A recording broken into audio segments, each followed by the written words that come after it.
Hello, I'm Andrew Dyer, and welcome to another edition of the Roundball Report, the only show in the area dedicated to highlighting the excellence of the high school, college, and professional basketball teams which play in the Washington metropolitan area. And unfortunately, neither of my co-hosts, Janae Hayes nor Nikki Lewis, could be here tonight, but they will return as soon as their schedule permits. We're going to get things started tonight as we take a look at the local college basketball scene, as both the University of Maryland and Georgetown men had successful tournaments over the Thanksgiving holiday. And here with us to weigh in with their thoughts are a new member of the Roundball Report family, Kelsey Nelson, a basketball analyst from the University of Maryland, and our very own coach Jimmy Fly Hellman of HSRN. And Kelsey, I say new member, and it's tell them exactly how new, because you're new to the extent that you're a cusp on becoming a college graduate in communications. Yes, literally 3 weeks, December 20th, I will be an official graduate of the University of Maryland, which I'm very excited about. And what gives you your passion to have a career in the sports communications? So I grew up with sports. My dad went to Grambling State, so obviously everybody knows the big rivalry and everybody that goes to Grambling State. My family's from the South, so obviously sports is everything, like sports is life. Grew up playing sports, played in middle school and high school. Unfortunately wasn't good enough to play in college, so the next best thing was being on the sidelines next to it and broadcasting it, and I absolutely love it. Right, and I understand you earned an academic scholarship to go to the University of Maryland. Yes, got a full academic scholarship. And so, Jimmy, you know that's what we always say. Our motto at the end of the show is for all of you aspiring hoop stars out there, folks, your education is the first step to making your hoop dreams come true. So even when the sports dreams on the field couldn't come in, that education was able to allow you to have this platform. And you're at University of Maryland, and the University of Maryland men have gotten off to an outstanding start. I saw you at the Fordham game where Melo Trimble had perhaps his worst game of the year, but for the first McDonald's All-American they've had in the last 10 years, they went to the tournament in Kansas City, and he had quite a showing, won the MVP. Exactly. I'm so excited. So I started Maryland in 2010. It's been a sad season, all 4 years at Maryland. So obviously Maryland getting their best start in 8 years now is amazing, especially them being undefeated. Like, it even feels weird coming out my mouth saying the Maryland men are undefeated.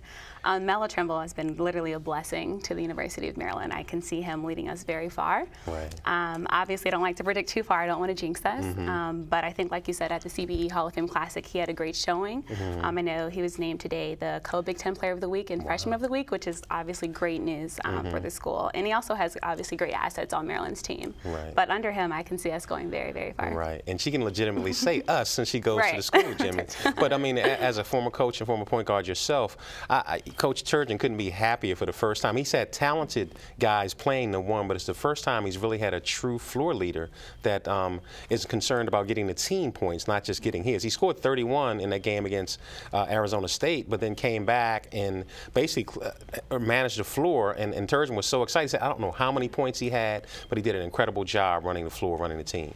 Well, you remember we saw him when we did the Capitol Classic, and that was my first up-close view of him. And what I took away, and I said on the air that night, was that he reminded me a little bit of Juan Dixon. Physically, obviously, he's a bigger, stronger guy, but the shot, he's got a good shot. His temperament. His temperament, those types of things, the intangibles, the mental side of the basketball IQ, but also he's able to take physical contact and finish. He's been to the free throw line multiple games, 14 times, making 13.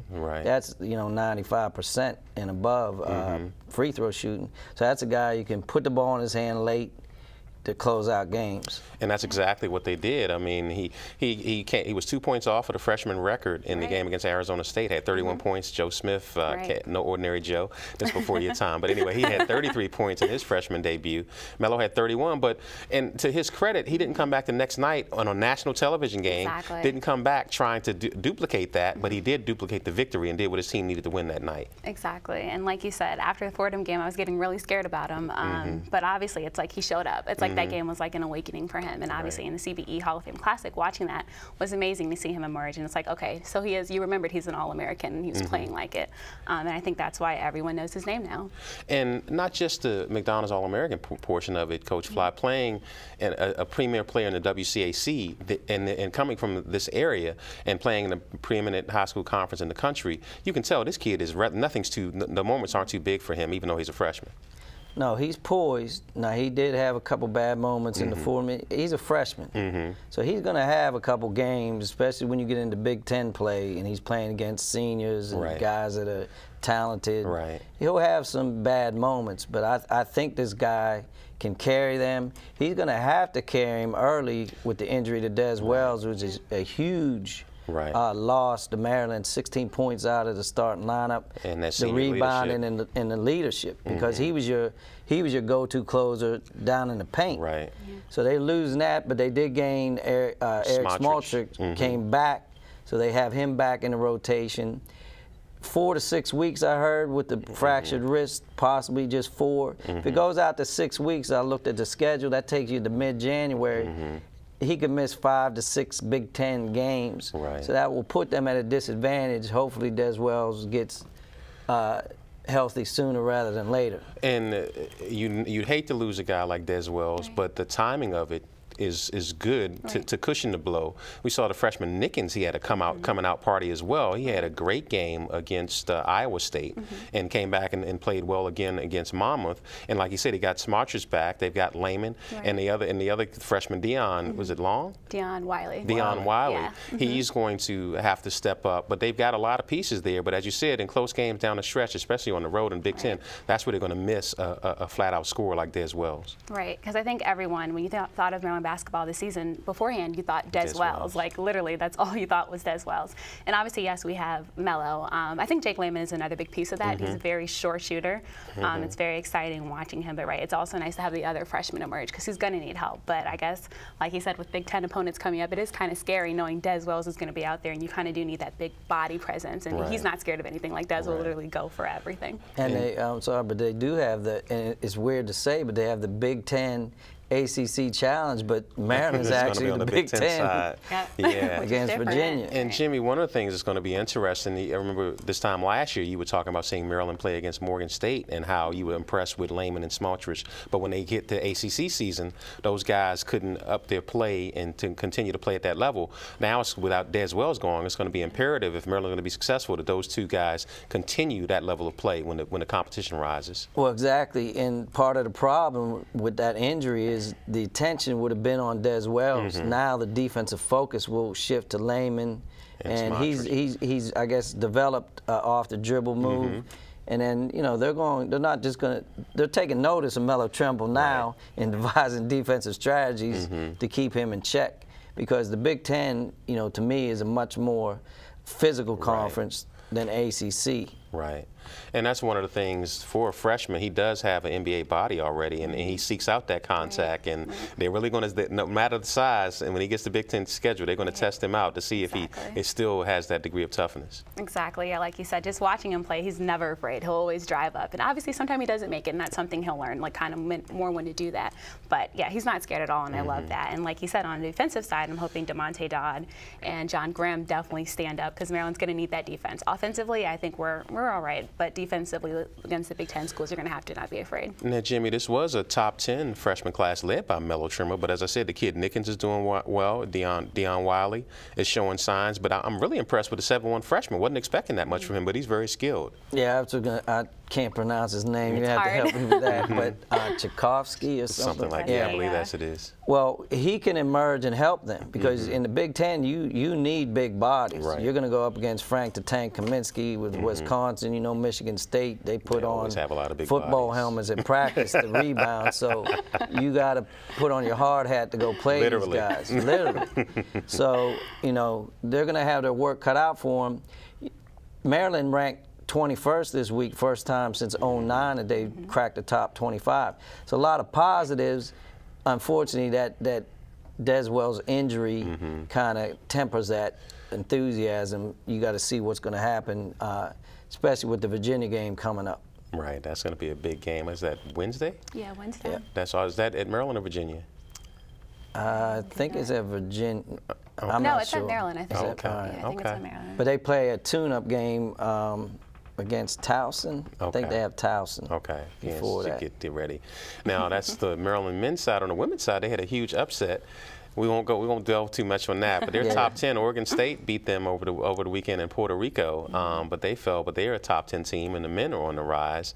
But sticking with the men, Georgetown, they were kind of under the radar, and they had a mixed bag in their tournament over in the Bahamas.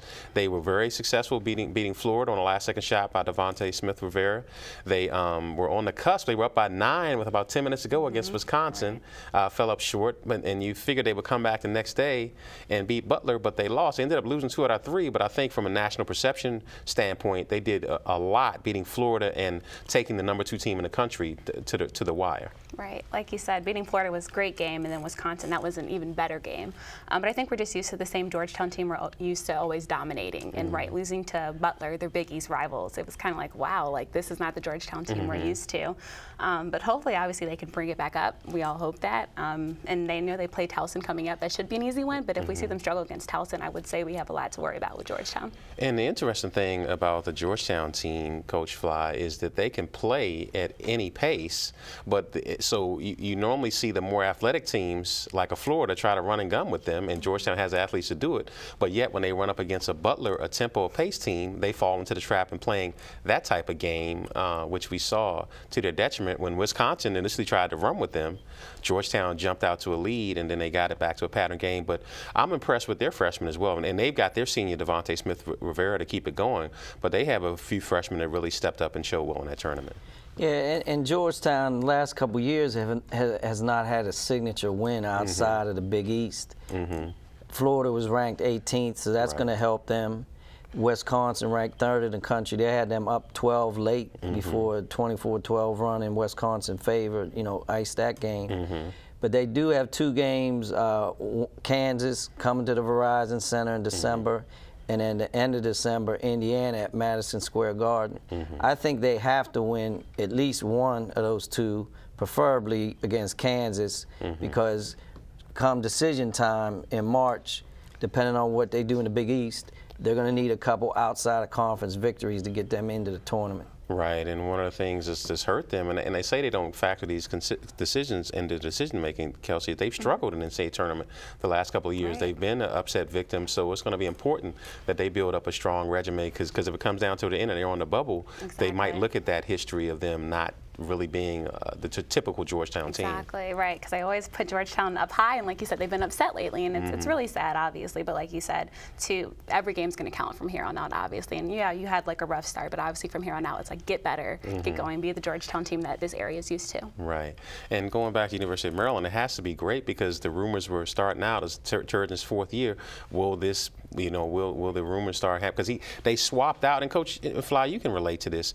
He had a very talented class of players that went out, but this class seems like they're more Turgeon-type kids, where he went to the talent before, but now from the talent and the character perspective, guys that are buying into a system, led by McDonald's All-American that's leading the way. It looks like he's got the building block that he wants to turn his program around to that next corner. Well, you have to take a step back and look at the recruiting process. When Gary Williams left, he didn't deal with certain local individuals. Turgeon did. Fell into that trap. And he got fruit from that tree. Although talented, not happy about lack of playing time or other issues, and that causes chemistry problems, locker room problems, and headaches for the coach. He's got guys right now that I think are going to grow together, learn together, and want to play together. When you have that, you can build, going forward. All right, speaking about going forward, that wraps up the college basketball scene.